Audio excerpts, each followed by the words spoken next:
నాగభాస్కర్ని. So ఇవి branches cut చేయాల్సిన సమయం వచ్చింది. సో ఇప్పుడు ఇవన్నీ కూడా మనకి అవసరం లేదు, ఇంకా కట్ చేసేయచ్చు. ఇవన్నీ కూడా చెట్టు పైకి వెళ్ళింది కాబట్టి ఈ చిన్న చిన్న అన్నింటినీ క్లోజ్ చేసుకుంటే ఇలా కత్తులతో నరకటం అలాంటివి చేయకుండా సో చక్కగా కత్తితో కట్ చేస్తే ఈజీగా అయిపోతుందండి. ఇవన్నీ కూడా అవసరం లేదు ఇంకా, ఎందుకంటే చెట్టు పెరిగే వరకు మనకు తెలియదు ఏ కొమ్మ పెరుగుతుంది అనేది. సో అందుకని ఆల్రెడీ పెరిగింది కాబట్టి సో మనం వీటి వరకు తీసేసుకుని సరిపోతుంది. ఇలా స్ట్రైట్గా వెళ్ళిపోతుంది. సో ఒకసారి కనుక దీన్ని కూడా చూస్తే ఈ చెట్టు పెరిగింది కాబట్టి ఇవన్నీ అవసరం లేదు. సో ఇవన్నీ కూడా సైడ్ బ్రాంచెస్ ఈజీగా మనకి కట్టర్తో కట్ అయిపోతాయి. సో మనం ఒక 6 నెలలకు ఒకసారి ఇలా చెక్ చేసుకుంటే పెరిగిన తర్వాత ఈ రెండింటిని సైడ్లు తీసామనుకోండి ఇంకా చెట్టు ఈజీగా పైకి వెళ్ళిపోతుంది.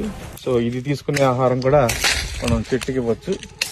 నెక్స్ట్ లెవెల్లో మనం కట్ చేసేటప్పుడు సో ఇంకా ఈ రెండింటిలో ఏది ఉంచాలి ఏదనేది కూడా తీసేయచ్చు.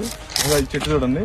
సో చెట్టు బాగా పెరిగింది, కొమ్మలు రావడం వల్ల అంత నీట్గా కూడా లేదు చూడటానికి.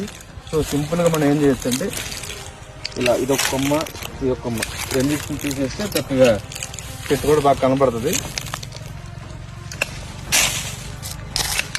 సో ఇప్పుడు ఇక్కడ వరకు స్ట్రైట్గా పెరిగినట్టు కనపడుతుంది మనకి.